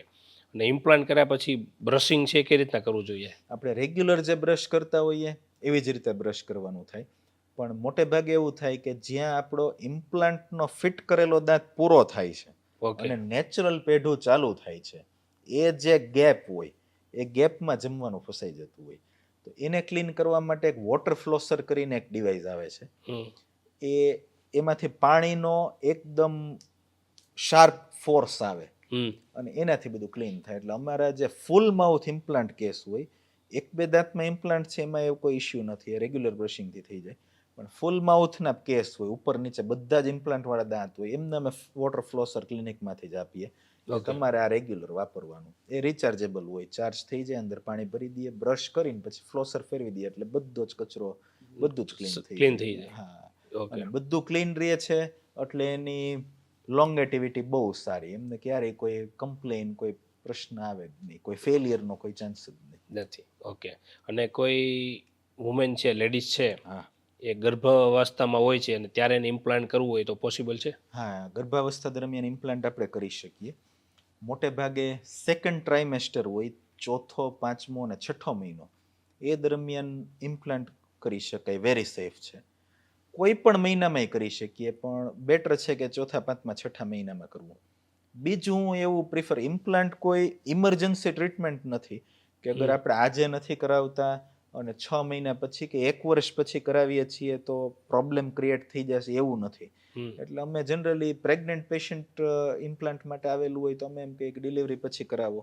અથવા તો ઘણા બહાર રહેતા હોય, ફોરેનર આવેલા હોય કે એનઆરઆઈ પેશન્ટ હોય કે જ્યાં 2-3 મહિના જ રોકાવાના છે અને પ્રેગ્નન્સીના સેકન્ડ ટ્રાઇમેસ્ટરમાં છે, તો એને અમે પાછું કરી આપીએ કે એમને પાછો ત્યાંથી અહીંયા ધક્કો નહીં. કારણ કે આઉટ ઓફ ઇન્ડિયા બહુ એક્સપેન્સિવ છે, એના કરતાં ઇન્ડિયામાં ઘણી બજેટમાં ટ્રીટમેન્ટ થઈ જાય છે. તો એવા કેસીસમાં અમે કરીએ. તો અહીંયાનો જ કેસ છે તો અમે એને એવું સજેસ્ટ કરીએ કે તમારી ડિલિવરી આવી જાય પછી કરશું. ઓકે. અને લાસ્ટ એક ક્વેશ્ચન આપણા પોડકાસ્ટનો, તમે અત્યાર સુધીમાં અલગ અલગ પ્રકારના ઘણા બધા પેશન્ટની સર્જરી કરેલી છે, ઇમ્પ્લાન્ટનું વર્ક કરેલું છે, તો અત્યાર સુધીના જેટલા પણ તમે આ વર્ક કરેલું છે એમાંથી સૌથી એવી કોઈ મુમેન્ટ છે ભાઈ જેનામાંથી અત્યારે પણ તમને પ્રાઉડ થતું હોય કે આ મુમેન્ટ મારા માટે પ્રાઉડ છે? હા, મારું જ એક જૂનું પેશન્ટ હતું, એ બા ચોકઠું પહેરતા હતા, એમને હસબન્ડ એક્સપાયર થઈ ગયેલા અને એમને સંતાનેય નથી. એટલે બા ચોકઠું પહેરતા હતા, વારંવાર અમારી પાસે આવે. ચોકઠું અમે નહોતું બનાવેલું, બહાર એમણે ટ્રસ્ટની હોસ્પિટલમાં બનાવેલું, કારણ કે ફાઇનાન્શિયલી એમને બહુ સારું નહોતું. ચોકઠામાં વારંવાર એમને વાગ્યા કરે એટલે અમારી પાસે આવે કે અહીંયા મને ચોકઠું વાગે છે, અહીંયા ચાંદી પડી ગઈ છે, એટલે અમે એને ચોકઠું ઘસીને આપીએ. પાછું મહિનો 2 મહિના થાય પાછા બા આવે કે હવે મને અહીંયા વાગે છે, મારે આમ નથી ખબર, Okay. બહુ બધી કમ્પ્લેન હતી એમને ચોકઠામાં. એટલે પછી મેં એમને કીધું કે હવે આપણે ચોકઠું નથી પહેરવું અને સ્ક્રૂ વાળા ફિક્સ દાંત કરી દો. હમ. તો કે સ્ક્રૂ વાળાનું તો મારું બજેટ જ નથી, કારણ કે મેં મારા જૂના ડોક્ટરે મને કીધું હતું કે તમે સ્ક્રૂ વાળું કરાવી નાખો. એટલે એ પેશન્ટને મેં ફ્રી ઓફ ચાર્જ ઉપર નીચે બધા જ ઇમ્પ્લાન્ટ Implant કરી કરી. અને દાંત ફિટ કરી દીધા. ચાર્જ એમની પાસેથી કાંઈ લીધો નહીં. એટલે બા બહુ રાજી થઈ ગયા અને બહુ આશીર્વાદ આપીને ગયા. ત્યારે મને એવું થયું કે આવું કામે આપણે કરવું જોઈએ, કે અંદરથી આપણને સારી ફિલિંગ આવે, હેપીનેસ મળે. યસ, કારણ કે આપણે ઘણું બધું કામ તો કરતા હોય પણ અમુક કામ એક લાઈફ ટાઈમ માટે આપણે યાદ રહેતા હોય છે. નોર્મલી અમે પેશન્ટ કરતા હોઈએ, પ્રોસિજર કરતા હોઈએ, પેશન્ટ આપણને ચાર્જ આપતા હોઈએ, એટલે એવું કોઈ એ ભલાઈવાળું કામ નથી. યસ. પણ આ એક કામ એવું હતું કે જે બહુ મોટું કામ હતું. એમાં મારે પોતાને 1.5 લાખનો એક્સપેન્સ થયો હતો, એટલા બધા ઇમ્પ્લાન્ટ, એટલા બધા દાંત કરેલા. પણ તોય બહુ મજા આવી હતી અને બહુ આનંદ રહ્યો હતો ઘણા દિવસ સુધીનો. હજી એ બા આવે એટલે મને એનો દીકરો જ માને બા. આશીર્વાદ મળે ભાઈ, ખરેખર પૈસા કરતા આશીર્વાદ મળે એ જ વસ્તુ મોટી વસ્તુ છે આપણા માટે. નાની મોટી પ્રોસિજર અમે ઘણા બધા અમારે એવા પેશન્ટ્સ આવતા હોય કે આર્મી હોય, મિલિટરી વાળા, એમની પાસેથી અમે કોઈ ટ્રીટમેન્ટનો કોઈ ચાર્જ નથી લેતા. ઘણા બેન એવા હોય કે જેમના હસબન્ડ એક્સપાયર થઈ ગયા હોય, વિધવા બહેનો હોય, એમની પાસેથી અમે કોઈ ચાર્જ નથી લેતા. ઘણા બાળકો એવા હોય કે જેમના પપ્પા કે મમ્મી કે કોઈક એક્સપાયર થઈ ગયા હોય, એમનો અમે ટ્રીટમેન્ટનો કોઈ પણ ટ્રીટમેન્ટ હોય કે ગમે એટલી એક્સપેન્સિવ ટ્રીટમેન્ટ હોય, એમનો અમે કોઈ ટ્રીટમેન્ટ ચાર્જ નથી લેતા. એવું એક અમે નોબલ વર્ક અમારી સાઈડથી કરીએ. ખૂબ સરસ. બહાર તો આપણે ક્યાંય અમે ચેરિટી કરવા ક્યાંય જતા નથી, મંદિરમાં કે ત્યાંય ક્યાંય અમે ચેરિટી કરતા નથી. પણ અમારી પાસે એવા કોઈ માણસો આવે કે જેને ખરેખર જરૂરિયાત છે અને એમને સગવડતા નથી, તો એમને અમે એમને સોલ્યુશન આપીએ. ખૂબ સરસ કામ. ને ક્યાંક ને ક્યાંક એના જ લીધે આજે જે રીતના તમારી બ્રાન્ચીસ વધી રહી છે અને મોસ્ટ ઓફલી ઘણા બધા પેશન્ટ તમારી પાસે આવી ગયા છે, ક્યાંક ને ક્યાંક એમના આશીર્વાદ હોય એના લીધે આ બધું પોસિબલ થતું હોય છે. અને ડૉક્ટર સાહેબ, ખૂબ ખૂબ આભાર તમારો. પોડકાસ્ટની અંદર ઘણી બધી ડિસ્કશન કરી અને તમારો સમય આપવા માટે ખૂબ ખૂબ આભાર. મને બહુ મજા આવી પોડકાસ્ટમાં. Thank you.